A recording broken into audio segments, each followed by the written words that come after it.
Pengertian sastra anak. Pengertian sastra anak adalah sastra yang sesuai dengan kehidupan anak-anak dan bertumpu pada penyajian nilai dan imbuhan tertentu yang dianggap pedoman dalam tingkah laku kehidupan. Selanjutnya, saya akan menjelaskan tentang prosa.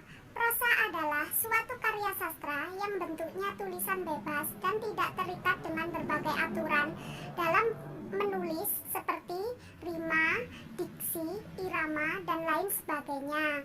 Arti tulisan dalam prosa bersifat denotatif atau tulisan yang mengandung makna sebenarnya. Puisi anak adalah puisi yang berisi kegembiraan dan rima, mengutamakan bunyi bahasa dan membangkitkan semangat bermain. Bahasa harus berupaya memperbaiki ketajaman imajinasi anak. Selanjutnya adalah drama anak. Drama anak adalah proses lakuan anak sebagai tokoh dalam berperan, mencontoh atau meniru gerak pembicaraan seseorang, menggunakan atau memanfaatkan pengalaman dan pengetahuan tentang karakter dan situasi dalam satu lakuan, baik dialog maupun monolog, guna menghadirkan peristiwa dan rangkaian cerita tertentu. Sastra anak memiliki berbagai jenis atau genre. Genre sendiri adalah suatu macam atau tipe kesastraan yang memiliki karakteristik umum atau pengkategorian suatu teks sastra berdasarkan gaya, bentuk, atau isi. Karakteristik tersebut dapat menyebabkan suatu karya teks termasuk dalam beberapa genre atau terjadinya tumpang tindih. Meski begitu, kita harus tetap mengetahui beberapa genre pada suatu karya. Menurut Lukens, secara garis besar, genre sastra anak terbagi menjadi 6 macam, yakni realisme, fiksi, formula, fantasi, sastra tradisional, puisi, dan non-fiksi, dengan masing-masing yang mempunyai beberapa jenis lagi. Selanjutnya adalah ciri-ciri sastra anak.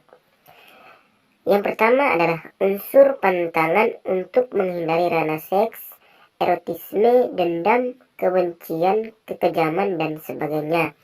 Yang kedua adalah penyajian secara langsung dengan artian cerita merupakan deskripsi secara singkat, tidak bertele-tele atau langsung menuju sasaran, gerak dinamis dan jelas sebab musababnya.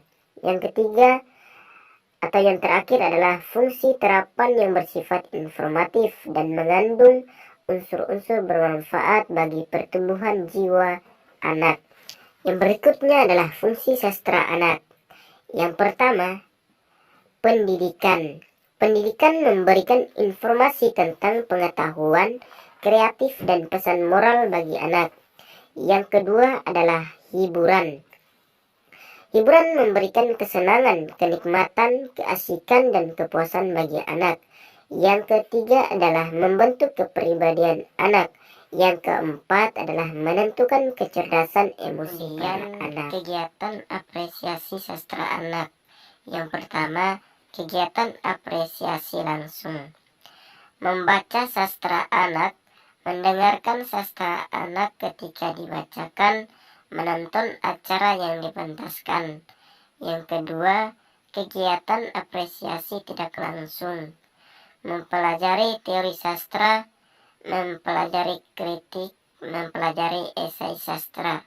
Yang ketiga, pendokumentasian sastra anak. Yang keempat adalah melatih kegiatan kreatif dalam menciptakan sastra atau mengungkapkan kembali karya sastra yang dibaca, didengar, atau ditonton. Selanjutnya, saya Afifah Husin Nazila akan menerangkan persiapan pembelajaran sastra anak. Yang pertama, memilih bahan ajar dengan mempertimbangkan usia anak didik, apakah materi tersebut cocok dengan usia anak tersebut, lalu keberagaman tema, keberagaman pengarang, dan bobot atau mutu karya sastra yang akan dijadikan bahan ajar yang menjadi pertimbangan untuk pembelajaran. Yang kedua, menentukan metode pembelajaran yang akan dijelaskan pada slide selanjutnya. Yang ketiga, menulis persiapan mengajar harian. Jadi, sebelum memulai kelas, guru-guru pendidik ini mempersiapkan bahan ajar, materi apa saja yang akan diterangkan kepada anak didik. Selanjutnya, yakni metode pembelajaran apresiasi sastra anak. Yang pertama, metode berkisah. Metode berkisah tidak sama dengan metode ceramah, terutama untuk sastra yang berjenis prosa. Dalam metode berkisah ini tidak hanya monoton yang terpatok pada narasi. Perlu adanya dialog, humor, intonasi suara yang berubah-ubah sesuai dengan karakter yang sedang diperankan, dan agar menarik, dalam metode berkisah perlu adanya latihan vokal.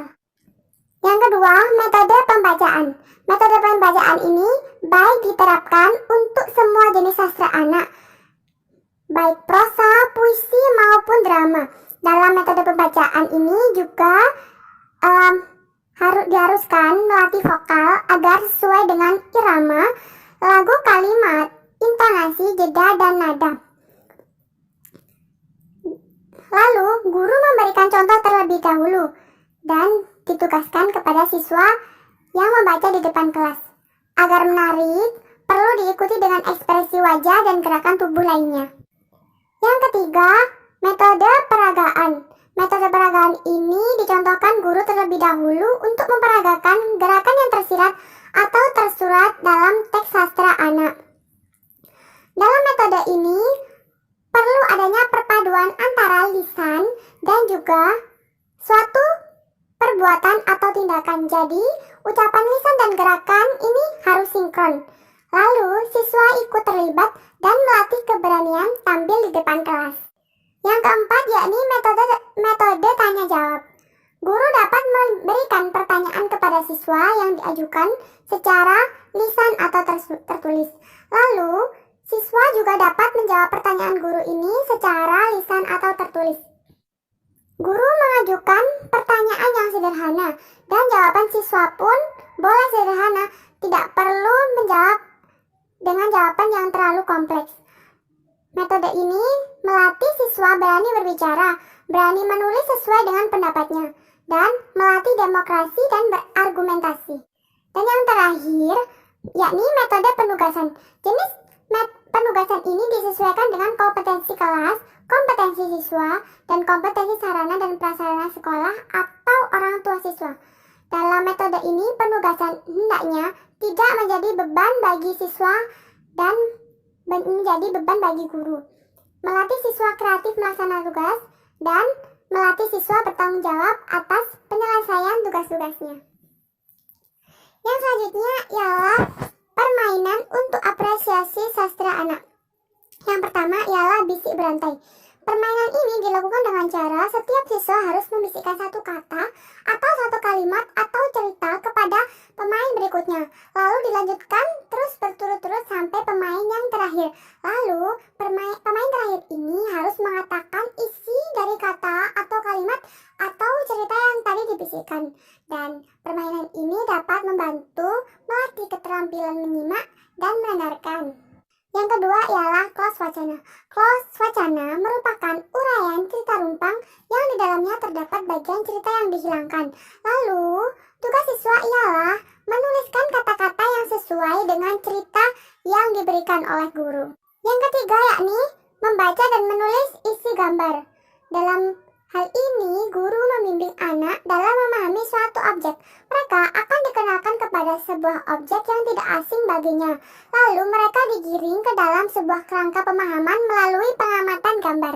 Dari sini, anak-anak akan memperoleh pengalaman, meneliti, menulis, dan mengungkapkan pengalamannya dengan objek yang ditujukan.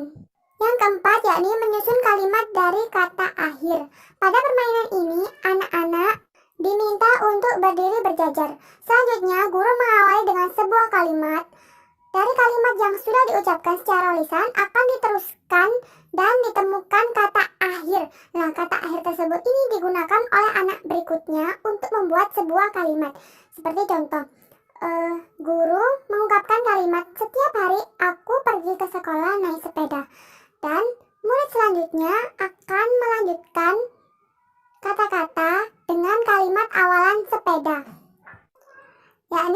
warna biru adalah hadiah lomba melukis dan seterusnya. Yang kelima ialah berbalas pantun.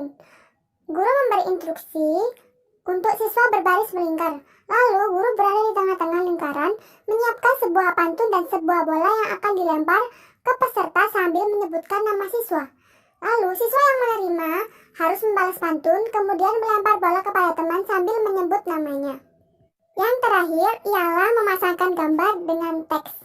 Dalam permainan ini, memberikan pengarahan kepada siswa tentang deskripsi sebuah sikap atau perbuatan baik dan buruk. Dari kegiatan ini, anak-anak bisa belajar membaca dan menunjukkan nilai-nilai yang bisa dijadikan tauladan dalam hidupnya.